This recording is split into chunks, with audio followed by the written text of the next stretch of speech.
It gets very cold in winter, and that's why I like to use my heater.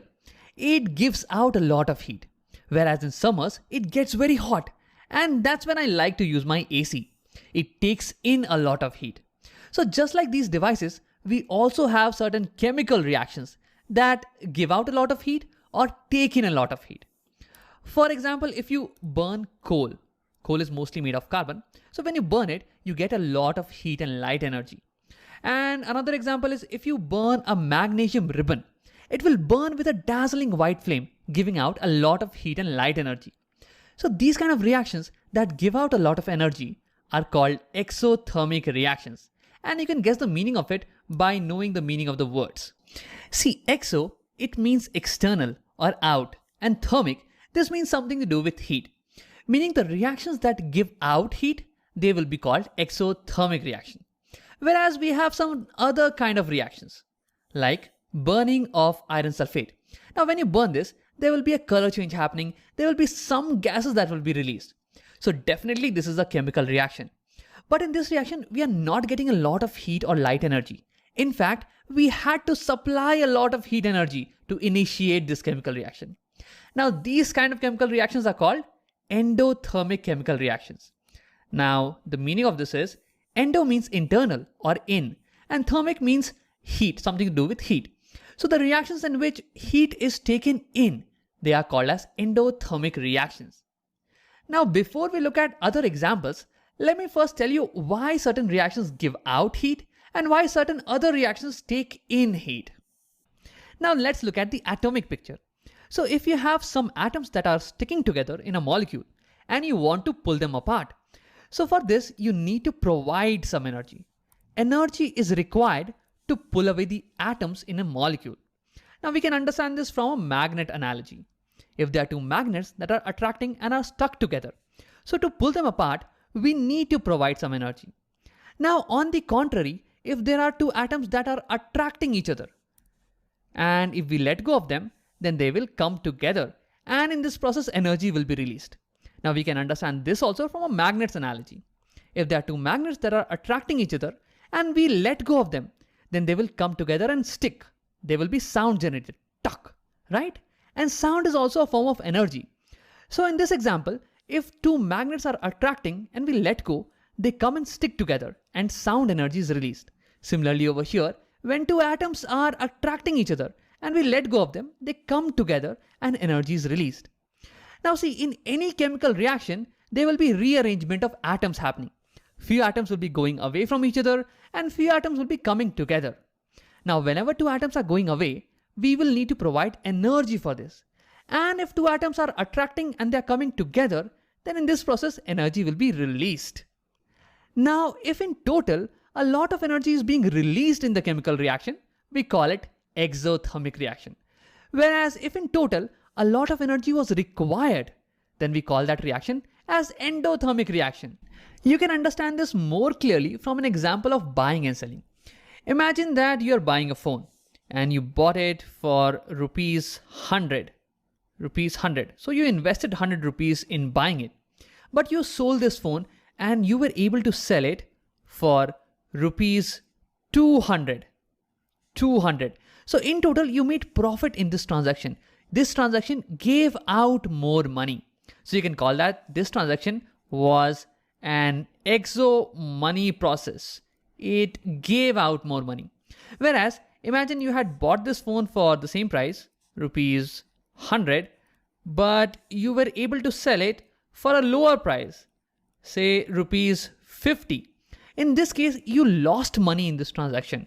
This transaction took away money from you. So we'll call this process as endo money process. So similarly, you can see that processes that give out in total more energy are called exothermic, whereas chemical reactions that take away more energy are called endothermic. Now that you know a lot about exo and endothermic reactions, let's look at some examples of them. So here I have a magnesium ribbon and I'm going to burn it. Now you can see that it's burning with a dazzling white flame. It's giving a lot of light and heat energy. So clearly this is an exothermic reaction. It gives out a lot of heat energy. Now let's write down its chemical equation. So first we took magnesium ribbon. and we burnt it in air. When something burns in air, it actually reacts with the oxygen in the air because oxygen gas is very reactive. Now these two reactants, they are going to combine to give me one single product. They are going to give me magnesium oxide, MgO. And this is the white residue that we see in the end. Now let me quickly balance this equation. Here we have 2Mg and we'll get here 2MgO. Now this reaction is balanced. Now see, in this reaction, we are getting a lot of heat. This is an exothermic reaction. So a lot of heat is being generated along with the product. So that's why I will write plus heat on the product side, okay? To represent that a lot of heat is being generated. Or instead of heat, you can write plus delta. Delta is a Greek letter that is used to represent heat in short form, okay? So this is how you write an exothermic reaction. Let's look at another example. If we burn coal, something very similar happens. This coal has carbon, and when it burns in air, it reacts with the oxygen to form carbon dioxide. And in the process, a lot of heat is being released. And its chemical reaction looks something like this. Carbon plus oxygen gives carbon dioxide plus heat on the product side. Let's look at another example. So here I have a white powder, calcium oxide. Now if I add water to it, we will get a white solution, milky white solution. Now the fun part over here is that if you touch the container in which this reaction is happening, that container will feel warm to you. That means in this reaction, a lot of heat is being generated. That's strange, right? You're adding water to something and instead of getting cold, it's getting hotter. So let's write down its chemical reaction. So here we took calcium oxide, and we combine this with water, H2O.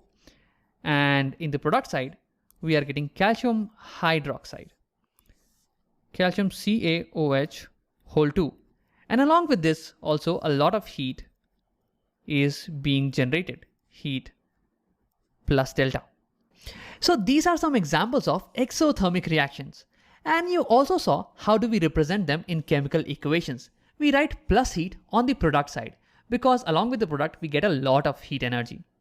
Now, one more thing I want you to focus on is that see, in all of these three reactions, there are reactants that are combining to give me one single product. Reactants are combining to give me one single product. Same thing is happening here. Now see, these kind of reactions are called combination reactions, and we will talk about them in detail in a separate video. But over here, we can see that in general, combination reactions are exothermic in nature. They release heat. So combination reactions in general are exothermic. Not always. There are some exceptions to it, but we can say that in general, they are exothermic. Now with this, let's move on to examples of endothermic reactions. So here I have light green crystals of iron sulfate and I'm going to heat them. Now when I do that, I notice a color change happening. In fact, there is also some smelly gas that is evolving. So definitely there is some chemical reaction that is going on. But see, in this process, I'm not getting any light or heat energy. In fact, I had to provide a lot of heat energy for this reaction to start. That means this reaction is an endothermic reaction. It requires a lot of heat energy. It takes in a lot of heat energy. Let's write down its chemical reaction. So iron sulfate, when heated, it breaks down. It decomposes into iron oxide, sulfur dioxide, and sulfur trioxide. And in this process, not a lot of heat is being generated. In fact, a lot of heat is being required to initiate this process. Now to represent that, we write plus heat on top of this arrow, plus heat, or we can even write delta, the Greek letter delta. Now you might be wondering why on top of this arrow and why not on the reactant side? Well, I don't know, maybe this is a convention that we follow. So this represents that heat was required to initiate this reaction. Now let's look at another example.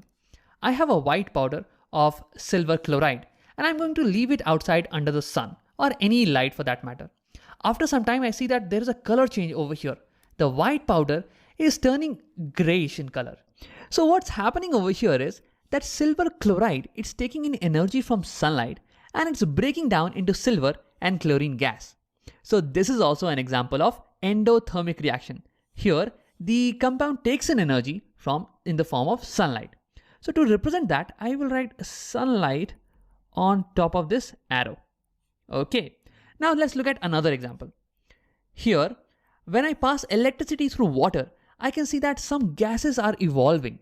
Now what's happening over here in this case is that when we pass electricity, the water takes in energy from the electricity and breaks down, decomposes into hydrogen gas and oxygen gas. And this is also an example of endothermic reaction. Here, the energy is taken in the form of electricity. So I will write that on top of the arrow, electricity. Yes. So these were some examples of endothermic reaction. Here in all of these examples, energy is being taken in. Now you can see one common thing that is happening in all of these three reactions. There's one single reactant that is breaking down or decomposing into multiple products. Now such kind of reactions are called decomposition reactions, and we have talked about that in detail in a separate video. But over here I want to point out that in general, decomposition reactions are endothermic in nature. They require more energy for their reactions. So we can say decomposition reactions in general, not always, there are some exceptions, but in general are endothermic in nature.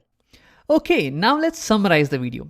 We saw that in exothermic reactions, heat is given out, whereas in endothermic reaction, heat is taken in. We also saw that to represent exothermic reaction, we write plus heat or delta on the product side, whereas to represent endothermic reactions, we write heat or energy on top of the arrow.